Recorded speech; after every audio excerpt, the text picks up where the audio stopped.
Let me tell you something right out of the gate. Every single time you win an argument as a leader, you lose. Period. Sure, you get that quick little dopamine hit.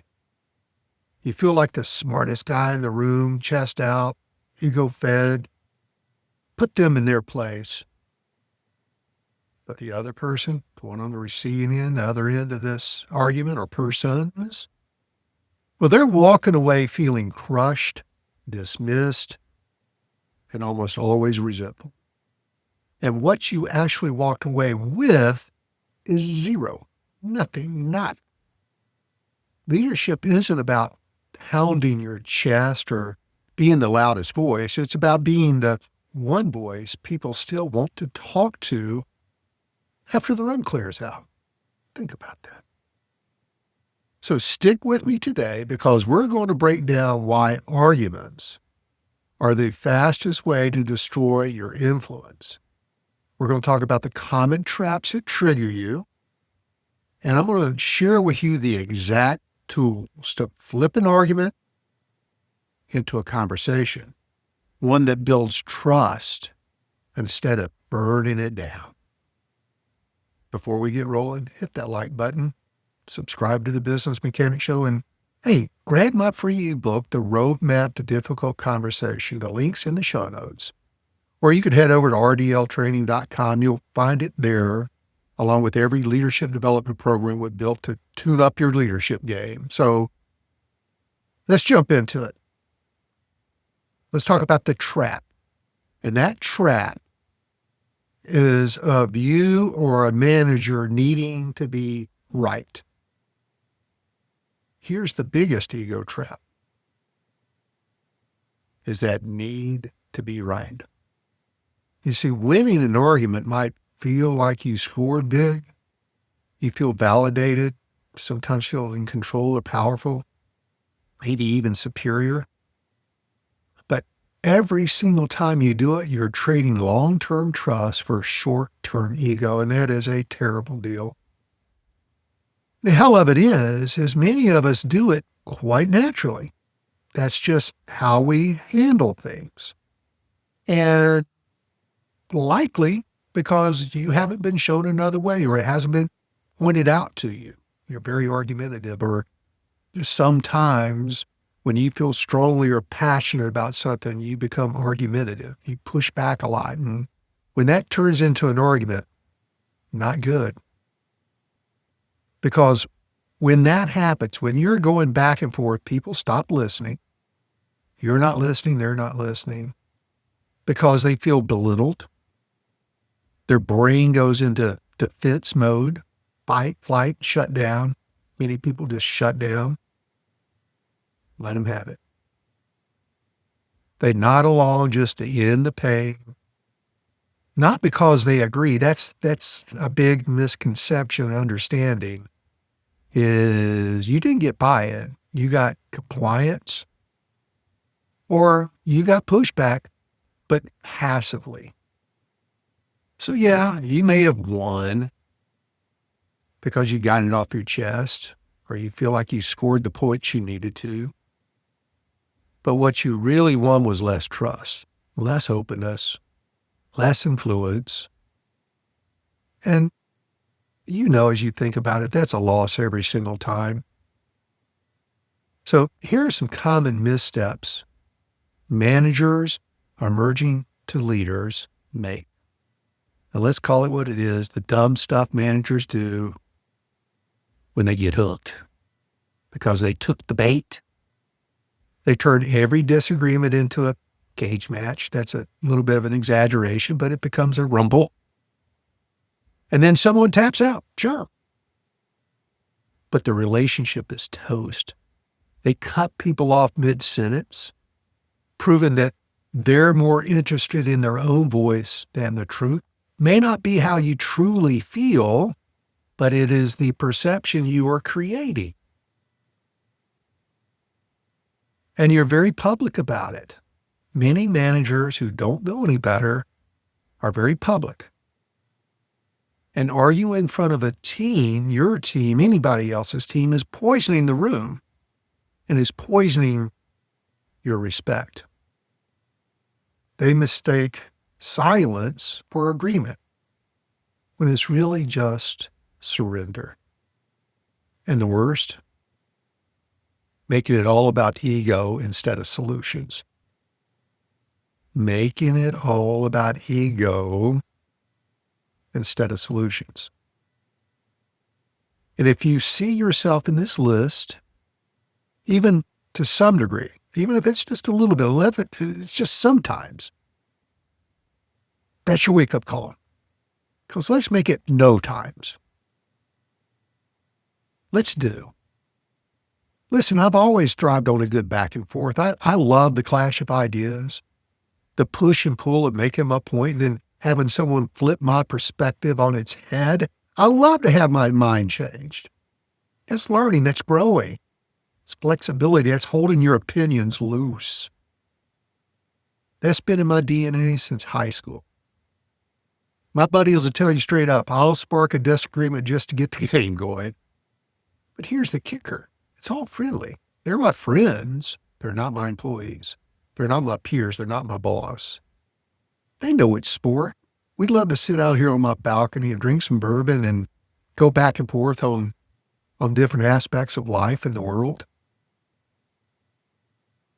They get that it's an intellectual workout, not a personal attack. We're learning from each other. We're getting different perspectives. And most of the time, my friends, at least that's probably why we get along so well, is they love jumping into the ring with me. We have a good time with it. But in the end, we finish our bourbon. They don't have to work for me. I don't have to work for them. They're not someone who has to follow and support me. They're not the ones that have my success in their hands, and many managers don't consider that. Your employees, the ones you potentially are arguing or disagreeing with on a regular basis, they control your success. Very often you think you're going into these disagreements or arguments with your success in mind. I'm controlling my success by doing this, and you're not. You're slowing your success. And most important, it's not an argument where you must win. Even when I'm going back and forth with my buddies, I don't have to win. In fact, I honestly think I lose more than I win, but we don't keep score. No one really loses. Now, if I've had my mind changed, that's a win. That's awesome. I love it. And it's healthy, but it's not an argument. So let me tell you why arguments are always a loss. So I've seen these mistakes with many managers moving to leaders, and that's turning every disagreement into a showdown. They push until somebody taps out. Some people tap out sooner than others. Sometimes they're going up against another very strong personality, so now it is on. And sure, the manager walks away feeling victorious often. But meanwhile, the person you're arguing with, especially if it's an employee, they're like, how do I stay away from this person? Maybe I need to update my resume. I can't work in these conditions. Just read an argument or an article this morning on this next one, cutting people off. It drives me crazy. But I've turned it into a game. When people cut me off, when I'm trying to tell a story or make a point and somebody cuts me off mid-sentence, I just smile and lean back and let them go. I know that I need to let them drain what they have on their mind, and maybe I will never get my point in because I'm going to avoid the argument. But the person that's cutting you off, instead of listening, they're interrupting to correct or defend or one up. And nothing says I don't respect you faster, but the person who's doing the interrupting doesn't think about that. It's about their ego. And when we get into popular arguments, dressing someone down in front of their peers, like in a group meeting, that's poisonous. That doesn't just kill trust with one person, it poisons the whole room. But we often can't control ourselves. We have to jump in to the disagreement. We have to defend ourselves. We have to make our point. We really don't have to. You don't have to. Very often we confuse silence for agreement. I mentioned that earlier. And so if we're in this disagreement when there's kerfuffle, just because someone shuts up doesn't mean they agree. That's one of the signs that are mistaken. Just means they've given up. And very often these arguments are just arguments. We don't come away with any solutions. Every meeting, almost every interaction you have with somebody else, almost, needs to be a solution to something, a next step. Or what do we need to get done? And when do we need to get it done? Who's going to get it done? But managers who crave the last word, they often miss the real win, which is let's solve the problem together. So again, awareness is the first step. Now, a long time ago, I had this very problem. And I had to fix it because it was undermining my ability to lead a team of people and get the success that my drive craved. And I learned that I was being baited. Maybe not intentionally, but there was bait that people would throw out that, man, I'd jump on and I'd go into an argument. And very often these arguments, whether they're at work or at home, don't start because of the issue is huge. They start because your ego gets baited. It's an irritant to you. It's a pet peeve. And so somebody pokes, maybe even for an accident, and boom, you go into attack mode. So how do I know I'm about to do that? That I'm going to follow this very natural path of argument, of pushing back? But there's generally some physiological tells. And here's just a few of them to maybe start spotting yourself. Your face starts heating up. A lot of people get splotchy. Now, you can't see yourself getting splotchy, but you know when you get splotchy. Your heart races. And you can't wait to cut them off. That's the biggest tell. Is, man, I'm going to stop them because they're wrong. I'm right. I got to cut them off to prove my point. Because they've got this itch, this drive, this need to set the record straight. Sometimes people's sarcasm comes out. Sometimes you put up these defenses of crossing your arms, your tone raises, your volume raises, your words get sharp, have sharp edges on them. And unfortunately, that fantasy in your head when you go there is I'm putting this person in their place or I'm proving myself right. And that's not leadership. That's your ego begging for the wheel. So think about some things that you naturally do when you are going into a argument. You want to spot those. You want to know those because that's when we're going to talk about how to shift that energy. Let's talk about the cue.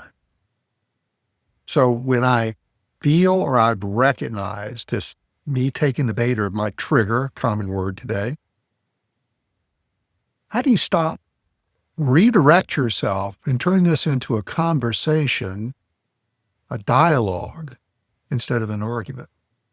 How do you redirect that energy, that natural tendency? That tendency to prove your point. Simple. As soon as you recognize it, start asking questions. Start asking questions. And as you start asking questions, open-ended questions, you'll get very natural at this. And man, does it feel good. Because it keeps the tone at medium. Temperatures don't rise. Bait isn't taken. Knowledge is built. So what are these questions? Oh, okay, tell me more. I'm not quite sure I see it as you see it.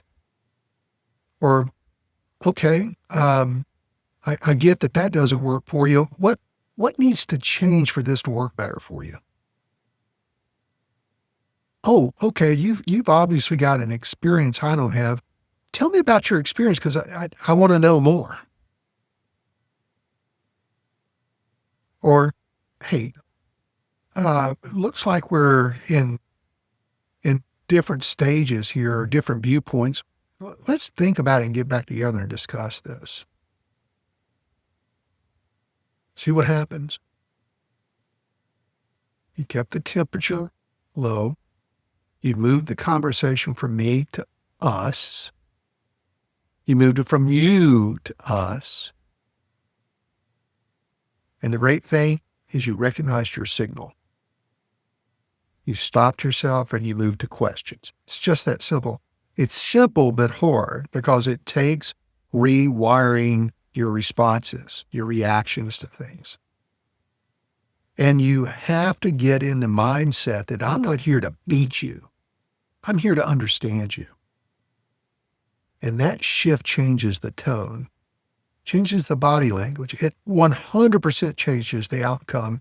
And most importantly, it improves the respect others have for you. That's what leaders are seeking. And let's also, because somebody's thinking this, that's listening to this today, is, well, what do I do when somebody makes me mad? I'm going to drop a bomb on you. Nobody makes you mad. No one.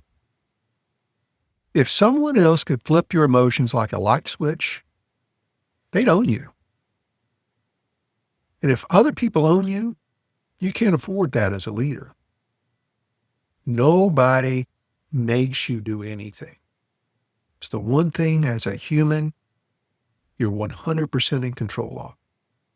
It's how you respond, react, controlling your emotions. Hard to accept, and strong egos will say, yeah, I'm not going to let somebody else do that to me.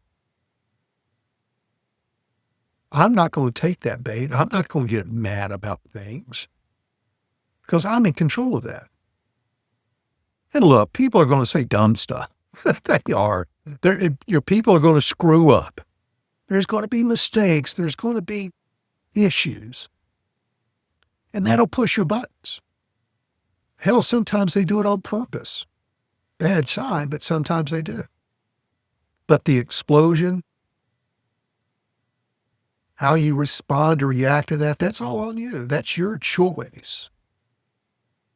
And the second you recognize that they're making you mad, they made me mad, you've given them control. Do you really want to do that? You probably don't even recognize, many people don't recognize that giving up control when they get into an argument or they allow somebody to make them mad. Very often when I'm coaching someone, they'll tell me about how someone irritates them or how a situation really burned their hide. And my question is always, well, why do you let it? Most people don't have an answer to that. Why do you let that bother you? Because you are in control. Now, that is a very powerful mindset. And it's an emotion that many people must control. Let's talk a little bit more about that.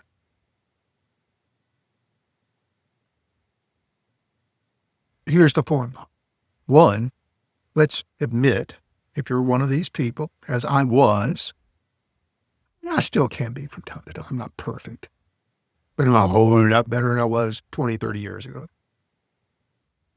First of all, I got my awareness through 360 feedback. I was aware, my direct reports that were anonymously giving me feedback were telling me Vaughn gets very passionate about what he strongly believes in, which was a nice way of saying Vaughn argues his point. And Vaughn's a big guy. He's a loud guy. I take up a lot of space in a room. That's just how I am. But I can channel that space, that size, in a way that's much more positive than being aggressive. So I had to recognize the bait and my response to the bait, which is the heat rising, that urge to snap back. Sometimes my fist clench, and I feel a little tickle at the back of my neck. That's my signal. That signal now turns into a redirect. It says, whoop, here it comes. Just that whoop recognition of it redirects your mind, and you can train yourself to say, okay, whoops, here it comes. I need to breathe. I need to take a pause. I need to really think about my next step in all this.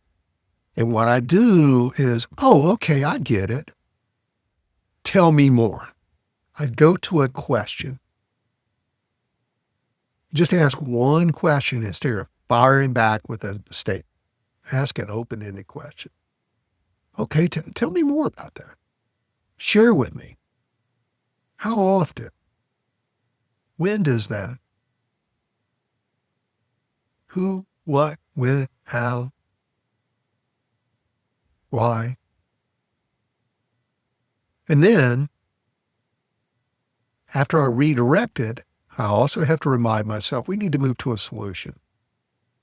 Because if I get in an argument with this person, we're not going to solve anything. So, your playbook that I'm sharing with you today is how to redirect your energy.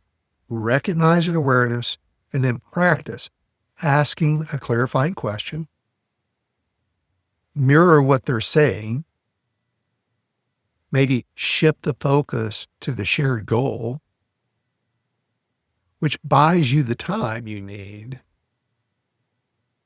to get yourself in the proper emotional mindset.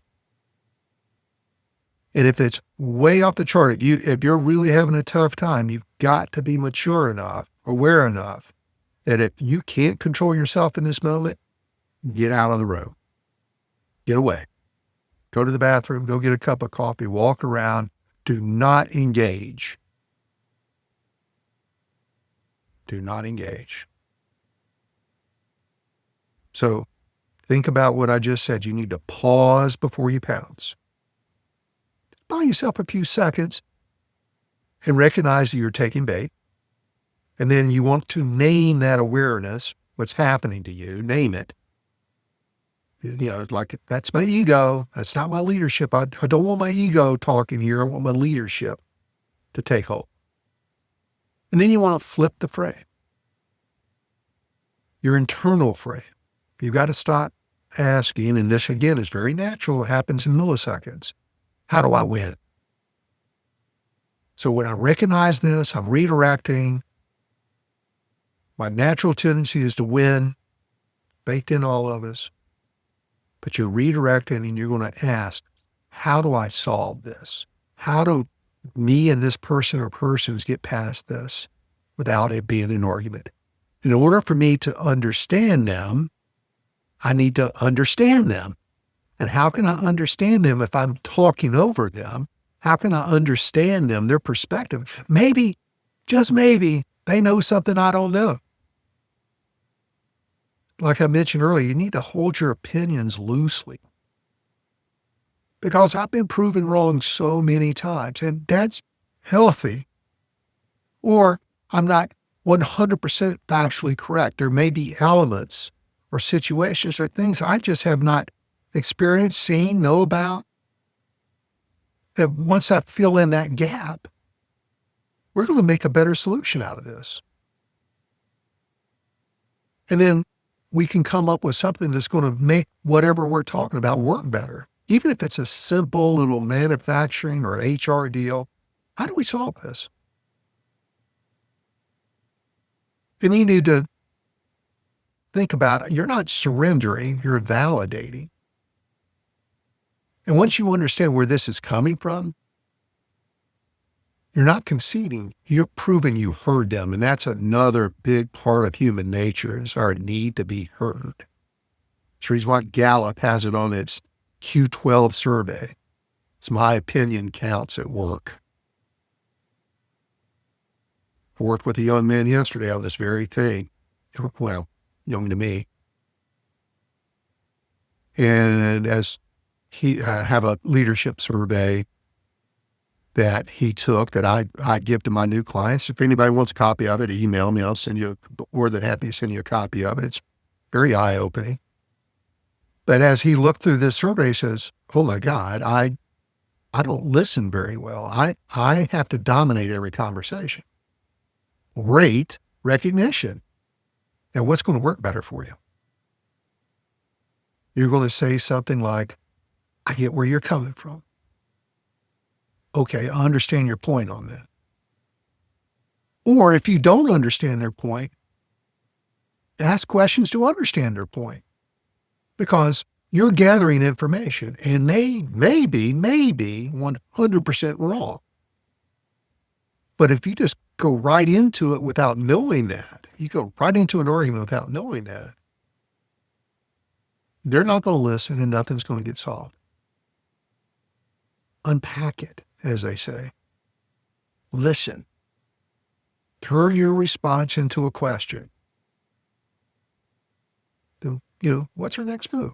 Now that we know what's going on here, now that we've shared this information, instead of going to red line, you're going to results.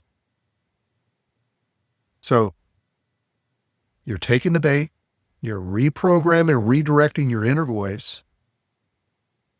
Some of the mantras are slow down, breathe. In the early stages of low confidence on this, you have to really take time to think about it. In time, this becomes much more natural with practice. Slow down, breathe. That pause, that just if it's a second or two, gives your mind the chance to redirect. And remember, this isn't about being right. It's about being effective. Isn't that what you want to be, is effective? I want to be the person, the manager, the leader that gets things done, that people want to work with, people want to talk to, like I said earlier. And then instead of attacking, go to ask. And then check yourself. Make sure your volume's at the proper level. When you lower the volume, raise the influence. And then you want to guide the conversation with your questions. You don't want to grind it. You want to guide it. Tell me more. Share with me. How often? Just say to yourself, slow down. I don't need to be right. I need to start asking some questions, keep myself in check on the volume. And I need to keep asking questions until I'm clear on this other person's opinion, perspective, experience. Once we pool all that knowledge, their knowledge, your knowledge, into the collective pool of knowledge, we can come up with really good solutions. And yeah, it may seem much more expeditious just to tell people what to do, when to do it, how to do it, move on to the next thing. But then you're just getting compliance. You're not achieving any level of leadership. And believe me, every leader gets baited. It's human. But the great leaders, the most effective leaders, recognize what I've been talking about. They resist the hook and they redirect their energy. And remember, winning isn't proving yourself right. Winning is coming up with a mutual solution, an agreement. So do you want to talk about the science a little bit of what's happening in your brain?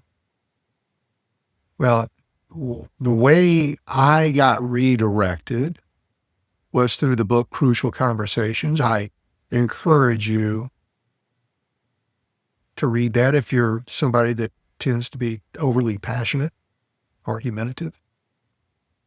And in the book, and I took their courses, live courses,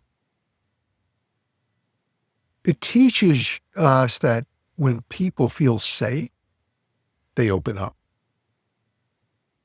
And very simply, if they feel attacked, they shut down. So you want to build the pool of shared meaning. This is the real magic. When you ask instead of argue, you're creating what's called this pool of shared meaning. Now I'm getting their information. We're mixing it all. And if they've got mistakenly got a wrong opinion or wrong information, you need to you need to get that out so that you can take them and help them understand why that's wrong through questions or maybe even sharing some data, misinformation. But the beauty of all this is both sides are heard. And the more you allow them to talk and drain their energy, as I talk very often about, then when you've got all their information, you can then fill the pool with yours. And a better decision, a better outcome is created by that. There may be somebody, again, listening to this that thinks that that's lowering their standards. It's not. You're raising them. Because people will fight harder for solutions they helped create. Woo. It is so powerful. And as one of my favorite guys on this topic, Jefferson Fisher, it's his 3-step process. It's in my ebook, The Roadmap to Difficult Conversations. 3 steps. Here's what, if you're going into a difficult conversation, you say something, well, here's what I'd like to talk about. Here's what I'm hoping we walk away with is now a good time. 1, here's what I'd like to talk about. 2, here's what I'm hoping we walk away with, your plan, your outcome. And 3 is now a good time to talk about it. It's a nice framework. So the redirect playbook is hit them with a question, sometimes even mirroring their words back. So what I hear you say, let me make sure I got this straight. Make sure I heard you properly. What you're saying is, because you really do want to understand what they just said. You want to be clear on that. And you want to acknowledge their perspective. Oh, I can see why you feel hell. I get it now. I see where I got it. I see. I wasn't thinking about that. And then you want to anchor it back to a shared goal. Of course, we want this project, this initiative, this situation to be successful, right? So anchor it back to your shared goal in your head. And make sure you're changing your body language and your tone. Open up, relax, slow your tone. Sit back, calm. That's how you turn arguments into alignment. So let's talk about some examples, just in case. If you're disagreeing with a peer, you get into dust up with a peer. Your old way may be, that's not what we agreed to. You went off the page. You went rogue. The new way was, hey, can you walk me through what happened together? I just want to see how we each understood the plan in different ways. Now, of course, we need to be tighter next time. One triggers a wall, the other builds a bridge. You've got a direct report. The old way might be, well, that's unacceptable. That's not our standards. You're clearly not paying attention. Your new way was, okay, this result surprised me. help me. Can you walk me through how that happened from your perspective? Again, the tone, the curiosity. And instead of accusing, you want to avoid that. It's discovery. Really powerful stuff. Do you see the pattern? In the old way, the situation is your ego wanting to fight, to argue, to put people in their place. But the second way of doing it, the effective way of doing it, is staying calm, asking questions, validating, redirecting, which builds influence instead of burning it down. But you have to remember your self-talk. Breathe, time. So ask a question, mirror the words, acknowledge their perspective, bring it back to shared goals, watch your body language, for sure train your awareness. And, I had the young man I was working with yesterday, write down 5 open-ended questions that you can just keep next to you so that as you recognize you're about to go into your old mode, you look at these questions. That's your brain's ability to pause and redirect and ask one of those questions real quick. But if I have them already planned and I just have to glance at them, script them. Have some go-to lines. That helps you not default to attack mode. Let's slow down just a second. I may have missed something. I want to make sure I fully understood your perspective on this. And then one of your most powerful weapons is silence. When emotions spike, you see that person's emotions spike. Shut up. Clamp it. Scientifically, that silence cools the room faster than any argument will. So in order to get the other person cooled down, you got to cool them down, but not say, hey, you're overstepping your bounds. You don't want to attack them. You don't want to accuse them. You just let it sit for a minute. And it's amazing how many times within seconds, somebody says, okay, I overstepped my bounds there. I'm sorry. I got a little loud. I'm a little passionate about that.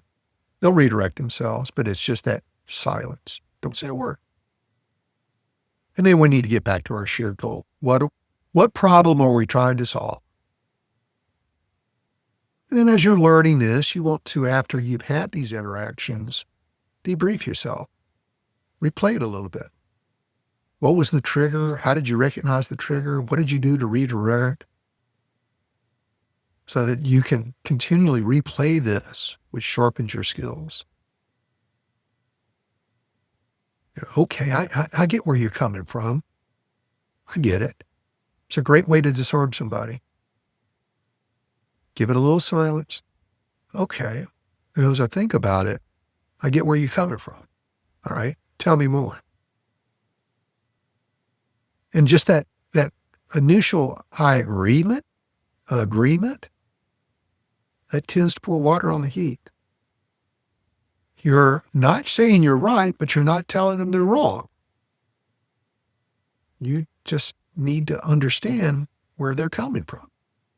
And you need to show them that you're listening to them. That's half the battle. So the big idea in all this is to recognize your physical tells, hit the mental brakes, redirect with phrases, questions, pivot into curiosity. That's how you derail an argument. And one last little thought I want to get in here is a reminder that as a manager moving to a leader, you want to influence someone versus feed your ego. Arguing is insecurity often insecurity dressed up as a strength. That's all ego. I need to win. I need to be smarter. I need to be right. I need to control. But leadership isn't dominance. It's influence. And influence requires trust, respect, and openness. And your ability to be humble and wrong. Sometimes you're going to be dead wrong. And that's okay. Oh my God, I didn't know that. I've been thinking about this all wrong. I've done that a lot in my life. But we don't want to argue. When you argue, you're chipping away at your influence. Skip them. So let's close this out. Here's your tune-up checklist. The first, hit that like button, share it, subscribe. I love all you thousands of subscribers. That's very fulfilling. And don't forget, here's your playbook, the roadmap to difficult conversations. It has a ton of questions in there too to help you build your portfolio of redirects. You can get it from the show notes or go to rdltraining.com, pick it up there. And this has been the Business Mechanic Show with me, good old Vaughn Sigmund from Newton, North Carolina. Well, let's get out there, drive it like a pro, and get after it.